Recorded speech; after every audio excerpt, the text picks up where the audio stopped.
दोस्तों, आज इस वीडियो में हम बात करेंगे जीनत अमान जी के बारे में, जिन्हें बॉलीवुड की बहुत ही बोल्ड और ग्लैमरस एक्ट्रेस माना जाता है, जिन्होंने 70s में अपने करियर की शुरुआत की थी और उन्हें अपनी फिल्मों में बड़े पर्दे पर बिकनी और बिरा वाले सीन करने में कभी भी परहेज नहीं रहा। ये वो समय था जिस समय बॉलीवुड हीरोइंस जनरली फिल्मों में ऐसे छोटे कपड़े नहीं पहनती थीं, लेकिन जब जीनत अमान की एंट्री हुई तो उन्होंने बॉलीवुड फिल्मों में बिल्कुल एक नया ही ट्रेंड स्टार्ट किया और इसके बाद तो जीनत अमान को कॉपी करके और भी बहुत सारी एक्ट्रेस उनके जैसे ही कपड़े पहनने लगी थीं। और इस बात में कोई भी डाउट नहीं है कि जीनत अमान उस समय थी भी बहुत ही आकर्षक। वो कोई भी कपड़े पहनती वो उनके ऊपर बहुत अच्छे से शूट होते थे। देवानंद से लेकर राज कपूर, अमिताभ बच्चन और विनोद खन्ना जैसे कई सुपरस्टार्स के साथ में जीनत अमान ने काम किया, जिनमें उनकी एक्टिंग को तो लोगों ने काफी पसंद किया ही और उनके ऊपर एक से बढ़कर एक बेहतरीन गाने भी शूट किए गए। और हमेशा ही पर्दे पर जीनत अमान जी की इमेज कुछ ऐसी रही जिसको देखकर नॉर्मली लोगों को ये लगता होगा कि वाह कितनी बेहतरीन लाइफ है। लेकिन आपको बता दें कि अक्सर जो हमें अपनी आंखों से दिखता है वैसा होता नहीं है। जहाँ तक कि पर्दे पर इतनी आकर्षक दिखने वाली जीनत अमान की रियल लाइफ अगर आप देखेंगे तो ये बिल्कुल एक नरक के जैसी रही है। और ये बात मैं दावे के साथ कह सकता हूँ कि जीनत अमान जी की लाइफ के बारे में पूरी बातें जानने के बाद शायद ही आपको उनकी लाइफ पसंद आए और आप में से कोई भी जीनत अमान जैसी लाइफ जीना नहीं चाहेगा। आखिर किसने जीनत अमान जी को इतना ज्यादा प्रताड़ित किया कि उनकी दाईं आंख पूरी तरह से खराब हो गई और उन्हें उस आंख से दिखना भी कम हो गया। आखिर किसने जीनत अमान के जबड़े पर एक जोरदार घूंसा मारा था जिससे कि उनका जबड़ा टूट गया था, उनकी पसलियां टूट गई थीं और उन्हें अस्पताल में भर्ती होना पड़ा था। आखिर किस बात की वजह से जीनत अमान के परिवार वालों ने उन्हें छोड़ दिया था और जीनत अमान के साथ में एक बार नहीं बल्कि बार बार धोखा क्यों हुआ? क्यों जीनत अमान को उनके खुद के पति की अंतिम यात्रा में शामिल नहीं होने दिया गया, उनकी जायदाद से बेदखल कर दिया गया और उनके बेटों ने खुद उनकी मां के ऊपर हाथ उठाया? फिल्मों में जीनत अमान जी की एंट्री अर्ली 70s में हो गई थी। देवानंद उन्हें फिल्मों में लेकर आए थे और बैक टू बैक उनके साथ में कई फिल्में भी उन्होंने बनाई, जिनमें एक बड़ी हिट हरे रामा हरे कृष्णा भी शामिल है। इसके बाद जीनत अमान ने एक से बढ़कर एक और फिल्मों में काम किया। ये बात है 1977 और 78 के आसपास की, जिस समय जीनत अमान राज कपूर की फिल्म सत्यम शिवम सुंदरम में काम कर रही थीं। इसके अलावा जीनत अमान ने फिरोज खान की एक बड़े बजट की फिल्म कुर्बानी को भी साइन किया था और इसके अलावा फिरोज खान के छोटे भाई संजय खान भी अब्दुल्ला नाम से एक फिल्म बना रहे थे, जिसको फिरोज खान के छोटे भाई संजय खान खुद ही डायरेक्ट कर रहे थे और इसमें पैसा भी लगा रहे थे और इसमें उनके साथ में जीनत अमान भी काम कर रही थी। आपको बता दें कि फिल्म अब्दुल्ला भी उस समय की एक बहुत बड़े बजट की फिल्म थी, जिसमें बहुत सारा पैसा ऑलरेडी लग चुका था। तो जहां एक तरफ सेम समय पर फिरोज खान अपने बड़े बजट की फिल्म कुर्बानी को बना रहे थे, तो वहीं दूसरी तरफ उनके छोटे भाई बड़े बजट की फिल्म अब्दुल्ला बना रहे थे, जो दोनों ही फिल्में आगे चलकर साल 1980 में लगभग एक महीने के अंतराल में रिलीज हुई थी। लेकिन उस समय फिरोज खान की फिल्म कुर्बानी तो ऑल टाइम ब्लॉकबस्टर रही थी, लेकिन अब्दुल्ला उतनी नहीं चल पाई थी। खैर, ये फिल्म भले ही ना चली हो, लेकिन इसकी शूटिंग करते टाइम पर संजय खान और जीनत अमान एक दूसरे के काफी करीब आ गए थे। फिल्म अब्दुल्ला की शूटिंग लगभग 2 साल तक अलग अलग लोकेशंस पर चलती रही थी और इसी दौरान इन दोनों को एक दूसरे से प्यार हो गया था। वैसे आपको बता दें कि उस समय जीनत अमान तो ऐसी थी जिनके ऊपर लगभग हर कोई अपना दिल हार बैठता था, लेकिन ऐसा पहली बार हुआ था जब जीनत अमान अपना दिल संजय खान के ऊपर हार बैठी थीं। जबकि उस समय संजय खान की फिल्में उतनी ज्यादा सफल नहीं हो पाती थीं जितनी की जीनत अमान की चलती थीं। और अगर देखा जाए तो जीनत अमान संजय खान से उस समय बहुत ज्यादा पॉपुलर थीं। लेकिन प्यार तो अंधा होता है और जीनत अमान को लगा कि संजय खान उनके लिए बहुत अच्छे पार्टनर रहेंगे और जीनत अमान ने संजय खान से शादी कर ली थी। हालांकि आपको बता दें कि जीनत अमान के परिवार वाले इस शादी के सख्त खिलाफ थे, क्योंकि संजय खान की ऑलरेडी जरीन खान से शादी हो चुकी थी और इस समय तक उनके 4 बच्चे भी थे। खैर, जीनत अमान को कई लोगों ने ये समझाने की कोशिश की कि वो संजय खान से शादी ना करें, क्योंकि वो ऑलरेडी शादीशुदा हैं और उनके बच्चे भी हैं। लेकिन फिर भी जीनत अमान ने किसी की नहीं सुनी और राजस्थान में बड़े ही गुपचुप तरीके से संजय खान से शादी कर ली थी। जहाँ तक कि इनकी शादी के कई महीनों बाद तक भी कई लोगों को ये पता नहीं था कि इन दोनों ने शादी कर ली है। तो 1978 में इन दोनों की शादी हो जाती है और शादी के कुछ महीनों बाद तक तो सब चीजें अच्छी चल रही थीं। संजय खान अपनी फिल्म अब्दुल्ला बना रहे थे, जिसमें काफी सारा पैसा लग चुका था, लेकिन और भी पैसे की जरूरत थी। तो जीनत अमान से शादी हो जाने के बाद में कुछ पैसा इसमें जीनत अमान ने भी लगाया था। उन्हीं दोनों जीनत अमान लोनावला में BR चोपड़ा की फिल्म इंसाफ का तराजू की शूटिंग भी कर रही थी, जिसमें उनके साथ में राज बब्बर और दीपक पराशर काम कर रहे थे। और अचानक से लगभग शाम के 4 बजे फिल्म के सेट पर फोन आता है संजय खान का और वो जीनत अमान से बात करते हैं। और संजय खान जीनत अमान से बोलते हैं कि उनकी फिल्म अब्दुल्ला के एक गाने के कुछ सीन और उन्हें शूट करने हैं और वो तुरंत उनके पास में आ जाएं। तो जीनत अमान ने बताया कि अब्दुल्ला की शूटिंग तो उन्होंने ऑलरेडी कंप्लीट कर ली है और लगभग 1 महीने की डेट्स उन्होंने BR चोपड़ा की फिल्म इंसाफ का तराजू को दी हैं, जिसकी बैक टू बैक उन्हें शूटिंग करनी है। तो वो अभी फिलहाल तो अब्दुल्ला के इस गाने की शूटिंग के लिए दोबारा नहीं आ पाएंगी, क्योंकि यहाँ फिल्म इंसाफ का तराजू का पूरा सेट तैयार है और वो ऐसे इसको बीच में छोड़कर नहीं आ सकती हैं। तो अब जीनत अमान की ये बात सुनकर संजय खान का खून खौल गया, वो गुस्से से बिल्कुल लाल हो गए। उस समय देखने वाले लोगों ने बताया कि जीनत अमान लगभग आधा घंटे से ज्यादा फोन पर बात कर रही थीं और लगातार रोती जा रही थीं। एक्चुअली संजय खान उनको बहुत ज्यादा भला बुरा बोल रहे थे और उनके चरित्र के ऊपर भी उंगली उठा रहे थे। यहाँ तक कि ये बात इतनी ज्यादा बढ़ गई कि संजय खान ने जीनत अमान से बोला कि तुम्हारे तो फिल्म इंडस्ट्री में कई लोगों के साथ में अश्लील संबंध है। यहाँ तक कि उन्होंने फिरोज खान, राज कपूर, देवानंद और अमिताभ बच्चन के साथ में उनके संबंध होने की बात भी बोली। लेकिन जीनत अमान ने संजय खान को समझाने की बहुत कोशिश की कि ऐसा बिल्कुल भी नहीं है और वो उनको लेकर इतना बुरा क्यों बोल रहे हैं, लेकिन संजय खान ने एक भी नहीं सुनी। अब बात को बिगड़ता हुआ देखकर जीनत अमान तुरंत BR चोपड़ा के पास में गईं। हालांकि फिल्म इंसाफ का तराजू की शूटिंग रात में होनी थी, लेकिन जीनत अमान ने BR चोपड़ा से बोला कि उन्हें एक जरूरी पर्सनल काम है और वो आज इसकी शूटिंग नहीं कर पाएंगी। और इतना बोलकर जीनत अमान लोनावला से अपनी कार में बैठकर बॉम्बे आ गईं। ये सारी बातें इसमें काम कर रहे दीपक पराशर ने भी देखी थीं और जीनत अमान अपनी हेयर ड्रेसर फ्लोरा के साथ में बॉम्बे आ गईं, जहां पहले तो वो घर गईं, लेकिन वहां पर संजय खान नहीं मिले। तो पता चला कि संजय खान तो एक होटल में पार्टी कर रहे हैं। ये होटल था मुंबई का 5 स्टार होटल ताज और जीनत अमान सीधे अपने हेयर ड्रेसर के साथ में उनसे मिलने के लिए ताज होटल पहुंच गयी। रात के लगभग 9:30 बज रहे थे और जीनत अमान ने देखा कि संजय खान तो यहाँ पर बहुत ज्यादा शराब पी रहे हैं और पार्टी कर रहे हैं। तो जीनत अमान संजय खान के पास में गईं और संजय खान से बोला कि वो उनके साथ में थोड़ी देर के लिए प्राइवेट बात करना चाहती हैं।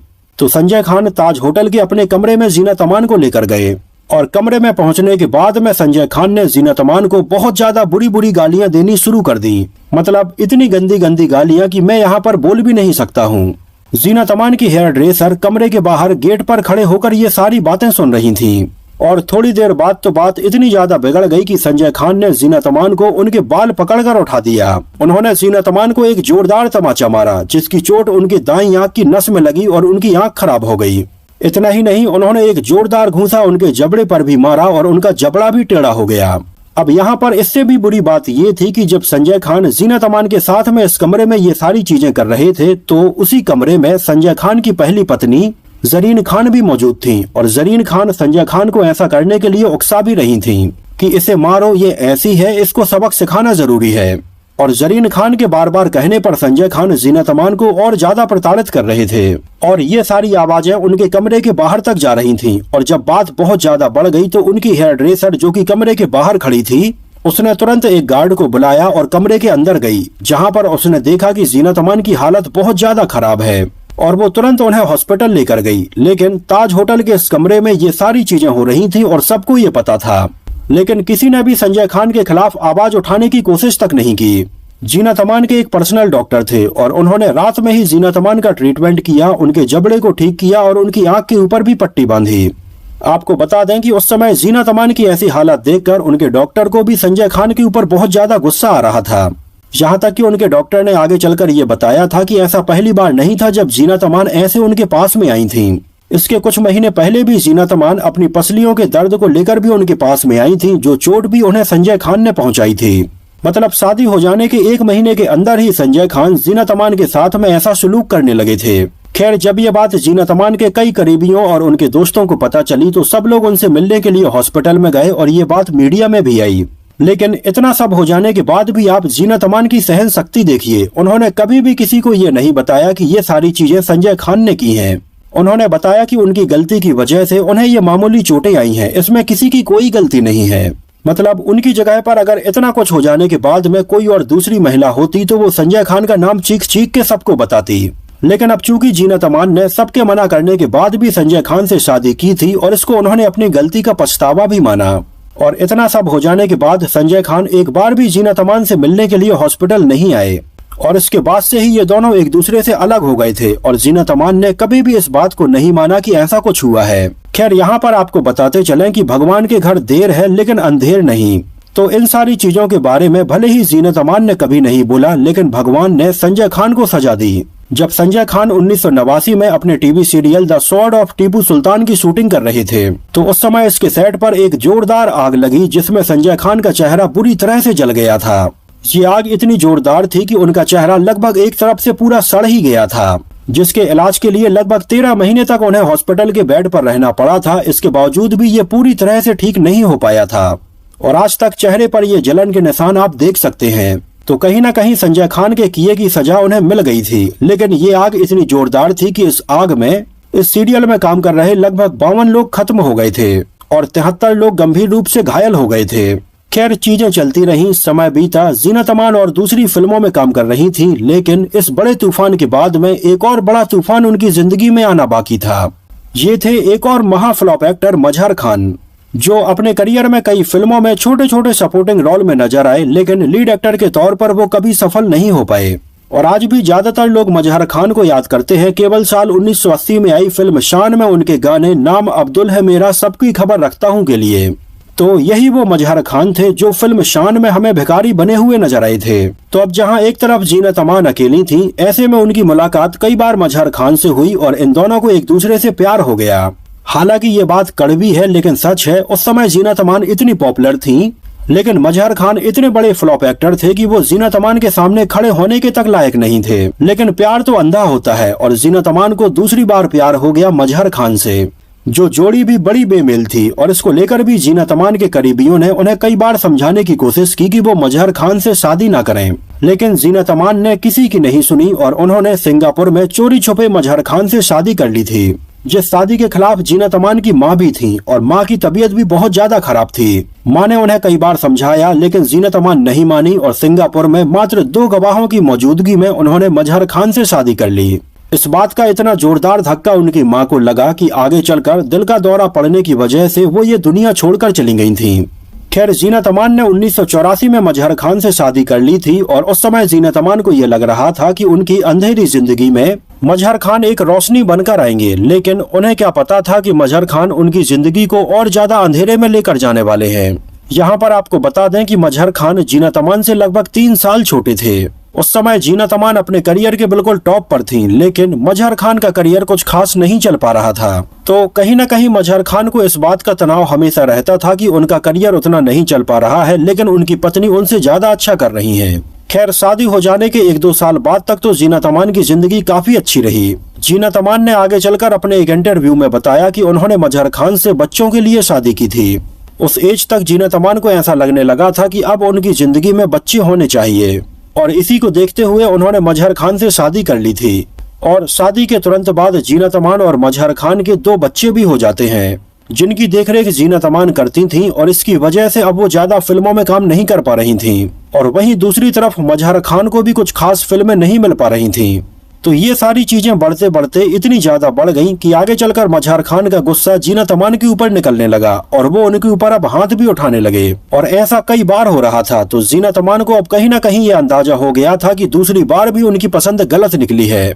और मन ही मन तो जीनत अमान इस बात को समझ चुकी थी कि मजहर खान से शादी करके उन्होंने बहुत बड़ी गलती कर दी है। यहाँ तक कि आगे चलकर जीनत अमान ने अपने एक इंटरव्यू में बताया था कि जिस समय वो प्रेग्नेंट थी, उस समय मजहर खान कई हफ्तों और कई महीनों तक घर पर आते ही नहीं थे। उनका बाहर किसी और लड़की के साथ में चक्कर चल रहा था, जिस बात का पता जीनत अमान को भी था। और कई बार जीनत अमान ने जब इस बारे में उनसे बात की तो उन्होंने जीनत अमान के ऊपर हाथ भी उठाया। और बेचारी जीनत अमान प्रेग्नेंट थी और ये सब देखने के बाद अंदर ही अंदर घुट भी रही थी। परिवार में धीरे धीरे पैसे की तंगी भी बढ़ने लगी। मजहर खान का करियर तो अच्छा चल नहीं रहा था, तो उन्होंने जीनत अमान से जबरदस्ती काम करवाना भी शुरू कर दिया। आए दिन उनकी मजहर खान के साथ में बहस होती, यहाँ तक कि मजहर खान के परिवार वाले भी जीनत अमान के साथ में अच्छा सलूक नहीं कर रहे थे। हालांकि जीनत अमान के दिमाग में कई बार ये बात आई कि वो ये शादी तोड़ दें, लेकिन जब उनके बच्चे हो गए तो उन्हें ऐसा लगा कि जैसा भी हो ये डिसीजन उनका खुद का था, तो उन्हें इस डिसीजन को मानना चाहिए और अपने बच्चों की देखरेख करनी चाहिए। बस इसी की वजह से जीनत अमान ये सारी चीजें सहती रहीं और कुछ भी नहीं बोली। यहाँ पर आप मजहर खान के साथ में जीनत अमान की ये कुछ फोटोग्राफ्स भी देख सकते हैं, जिन फोटोज में जीनत अमान को अगर आप देखेंगे तो उनके काफी डार्क सर्कल नजर आ रहे हैं और उनके चेहरे के ऊपर एक अजीब तरह का डर लग रहा है। आगे चलकर मजहर खान काफी ज्यादा शराब पीने लगे थे और उनकी तबीयत भी बहुत खराब रहने लगी थी। मजहर खान को कई महीनों के लिए हॉस्पिटल में एडमिट रहना पड़ा था और इस दौरान जीनत अमान ने उनकी पूरी देखभाल की। उनको समय पर दवाई देना, उनके कपड़े चेंज करना और उनकी गंदगी साफ करना जीनत अमान की जिंदगी का एक हिस्सा बन गया था। उस समय जीनत अमान ने जितना भी पैसा कमाया था मजहर खान के इलाज के ऊपर उन्होंने अपना पूरा पैसा खर्च कर दिया और जैसे तैसे मजहर खान ठीक होकर घर भी आ गए। लेकिन उस समय मजहर खान को दवाइयों की इतनी बुरी लत पड़ गई थी कि डॉक्टर उन्हें एक दवाई खाने के लिए बोलता, लेकिन इस लत की वजह से वो एक की जगह 6 या 7 दवाइयां खाने लगे थे, जिन दवाइयों से बहुत ज्यादा साइड इफेक्ट हुआ और आगे चलकर साल 1998 में उनकी मृत्यु हो गई थी। मजहर खान के साथ में लगभग 12 साल लंबी शादी के बारे में जीनत अमान ने बताया कि ऐसा लग रहा था कि जैसे 12 साल तक उनकी जिंदगी बिल्कुल अंधकार में चली है, जहां वो एक लंबी अंधेरी गुफा में चली जा रही हैं और दूर दूर तक उन्हें उजाले की किरण नजर नहीं आ रही है। खैर, जीनत अमान ने मजहर खान की आखिरी सांस तक उनका साथ दिया और मजहर खान ये दुनिया छोड़कर चले गए। मजहर खान के साथ में जीनत अमान के 2 बेटे हुए थे, जिनका नाम है अजान खान और जहान खान। अजान खान ने एक फिल्म का डायरेक्शन किया है जिसका नाम है बैंगस्टर, लेकिन ये ज्यादा नहीं चली थी। तो वहीं उनके दूसरे बेटे जहान खान एक म्यूजिक कंपोजर के तौर पर काम कर रहे हैं। हालांकि स्टार्टिंग में जीनत अमान के बच्चे भी उनके खिलाफ थे, लेकिन जैसे जैसे बच्चे बड़े हुए, थोड़ी समझदार हुए, तो उन्हें अपनी माँ जीनत अमान का दर्द महसूस हुआ और उन्होंने ये समझा कि उनकी माँ ने जिंदगी में कितने दर्द झेले हैं। यहाँ पर आपको बताते चलें कि बचपन में अपने पिता मजहर खान को देखकर उनके बच्चे भी जीनत अमान के ऊपर हाथ उठाने लगे थे और जब मजहर खान ये दुनिया छोड़कर गए तो जीनत अमान ने उनके आखिरी समय में उनकी बहुत ज्यादा देखरेख की थी। लेकिन इसके बावजूद भी मजहर खान के परिवार वालों ने उन्हें उनकी अंतिम यात्रा में शामिल तक नहीं होने दिया था और मजहर खान के ये दुनिया छोड़कर जाने के बाद में जीनत अमान को उनकी प्रॉपर्टी में से एक फूटी कौड़ी तक नहीं मिली। खैर, इसके बाद जीनत अमान की जिंदगी अच्छी चलने लगी। उन्होंने फिल्मों में अपनी नई पारी की शुरुआत की और 1999 में आई फिल्म भोपाल एक्सप्रेस में नजर आईं। इसके बाद फिल्म बूम में, अगली और पगली में और ऐसी कई और फिल्मों में जीनत अमान हमें नजर आईं और उनकी जिंदगी में अब खुशियां आ गईं। आखिरी बार वो हमें 2025 में आई नेटफ्लिक्स पर सीरीज द रॉयल्स में नजर आई थीं। आज के टाइम पर जीनत अमान इंस्टाग्राम पर भी बहुत ज्यादा एक्टिव हैं और अपनी पुरानी फोटोज के साथ में कई पुरानी यादें भी वहां पर शेयर करती रहती हैं। और ऐसा करने के लिए उनके बच्चों ने ही उन्हें बोला था कि आप इंस्टाग्राम पर अपनी पुरानी यादें जरूर शेयर करती रहें, जिससे कि आपके चाहने वाले आपके साथ में हमेशा जुड़े रहेंगे। खैर, अब सब कुछ सही चल रहा था, लेकिन 2011 और 12 के आसपास जीनत अमान की लाइफ में एक और बड़ी कंट्रोवर्सी हुई, जब एक बहुत ही कम उम्र के बिजनेसमैन अमन खन्ना के साथ में उनकी थोड़ी नजदीकियां बढ़ी और उठना बैठना शुरू हुआ। वैसे अमन खन्ना का असली नाम था सरफराज और आगे चलकर कई सालों तक जीनत अमान का उसने फायदा उठाया और लगभग 6 से 7 साल तक उसने जीनत अमान का फायदा उठाया और उनके साथ में धोखा किया। कई बार उसने जीनत अमान के गहने और पैसों पर भी हाथ फेरा और जब ये बातें बहुत ज्यादा बढ़ गईं तो आगे चलकर 2018 में जीनत अमान ने उसके खिलाफ में पुलिस में कंप्लेंट भी दर्ज करवाई, जिसमें उन्होंने सरफराज के ऊपर चोरी का और बलात्कार करने का आरोप भी लगाया और ये केस कई सालों तक अदालत में चला और अभी चलता ही जा रहा है। तो जीनत अमान की पूरी जिंदगी देखने के बाद में कहीं ना कहीं ये समझ में आता है कि वो एक ऐसी महिला रही जिनके साथ में हर किसी ने धोखा दिया और अपने फायदे के लिए हमेशा उनका इस्तेमाल किया, चाहे संजय खान हो, मजहर खान हो या फिर आखिरी में सरफराज हो। खैर, अपनी लाइफ में इतनी सारी चीजें हो जाने के बाद भी जीनत अमान हमेशा अपने विचारों की बहुत खुली रही, जहां उन्होंने आज के टाइम पर लिव इन रिलेशनशिप के बारे में भी सलाह दी कि शादी करने के पहले कुछ दिनों तक लिव इन में जरूर रहना चाहिए, जिससे हमें उसके बारे में ये पता चल जाए कि आखिर वो शख्स शादी के लायक है या नहीं है। और जिस समय जीनत अमान ने ये बयान दिया था उस समय जीनत अमान की इस बयान को लेकर जमकर आलोचना भी हुई थी और इस बात को लेकर बॉलीवुड की जाने मानी एक्ट्रेस मुमताज, जाने माने एक्टर मुकेश खन्ना और इसके अलावा और भी कई लोगों ने उन्हें बहुत ज्यादा क्रिटिसाइज किया था। लेकिन फिर भी जीनत अमान अपनी बात पर अड़ी रही और उनका यही मानना था कि पहले लिव इन में जरूर रहना चाहिए, उसके बाद में शादी करनी चाहिए। एक्चुअली जीनत अमान का बचपन भी कुछ ऐसा ही निकला है। वो एक पठान मुस्लिम परिवार से बिलोंग करती हैं। उनके पिता अमानुल्लाह खान एक मुस्लिम थे और उनकी मां वर्धनी एक महाराष्ट्रियन ब्राह्मण थीं। उनके पिता अमानुल्लाह खान एक जाने माने राइटर रहे हैं, जिन्होंने फिल्म मुगले आजम का स्क्रीन प्ले लिखा, पाकीजा का लिखा और भी ऐसी कई फिल्मों की कहानी लिखी। और जीनत अमान जाने माने एक्टर रजा मुराद की कजिन है और उनका जो अमान सरनेम है वो उन्होंने अपने पिता के सरनेम अमानुल्लाह खान से अमान बस लिया था। और जीनत अमान जब बहुत छोटी थी उसी समय उनके माता पिता का डिवोर्स हो गया था और जीनत अमान उस समय अपनी माँ के साथ में रहने लगी थीं और अपने पिता से वो बहुत ही कम मिल पाती थीं। और आगे चलकर जब जीनत अमान लगभग 13 साल की हुई तो उस समय उनके पिता ये दुनिया छोड़कर चले गए थे। तो कहने का मतलब ये है कि जीनत अमान ने बचपन से ये सारी चीजें देखी हैं। लॉस एंजलिस से उन्होंने अपनी स्कूलिंग की पढ़ाई कंप्लीट की, लेकिन आगे चलकर उन्होंने ग्रेजुएशन नहीं किया था। जीनत अमान की इंग्लिश और हिंदी के अलावा और भी भाषाओं के ऊपर अच्छी खासी पकड़ थी। 1970 में उन्होंने फेमिना मिस इंडिया पीजेंट में पार्टिसिपेट किया और सेकंड स्थान पर रहीं, और इसी साल उन्होंने मिस एशिया पैसिफिक इंटरनेशनल का खिताब भी जीता। और यहीं से उन्हें फिल्में मिलना शुरू हो गईं और पहली बार वो 1970 में Indo Philippian film the evil within में देवानंद के साथ में नजर आईं। लेकिन उस समय ये फिल्म बुरी तरह से फ्लॉप हो गई, लेकिन देवानंद की मुलाकात जीनत अमान से हो गई थी और वो ये समझ चुके थे कि जीनत अमान कितनी खूबसूरत हैं और वो एक्टिंग भी कर लेती हैं, तो वो उन्हें लेकर बॉलीवुड फिल्मों में आ गए। और देखते ही देखते जीनत अमान बॉलीवुड की एक से बढ़कर एक फिल्मों में कई बड़े एक्टर्स के साथ में नजर आने लगी थीं। यहाँ तक कि उनकी एक बड़ी कंट्रोवर्सी हुई थी राज कपूर और देवानंद के साथ में भी। ये उन दिनों की बात है जब राज कपूर जीनत अमान के साथ में फिल्म सत्यम शिवम सुंदरम बना रहे थे, और देवानंद ने अपनी बायोग्राफी बुक में इस बात का मेंशन किया था कि वो कहीं न कहीं जीनत अमान को पसंद करने लगे थे। और एक बार तो उन्होंने जीनत अमान को अपनी दिल की बात बताने का सोच भी लिया था। ये एक फिल्म की पार्टी थी और इस पार्टी में देवानंद पूरे मूड में थे कि वो जीनत अमान को इस बारे में बताएंगे। लेकिन उसी पार्टी में उन्होंने देखा कि जीनत अमान राज कपूर के बहुत ज्यादा करीबी हैं, और देवानंद को ये देखकर ऐसा लगने लगा कि कहीं जीनत अमान का राज कपूर के साथ में चक्कर तो नहीं चल रहा है।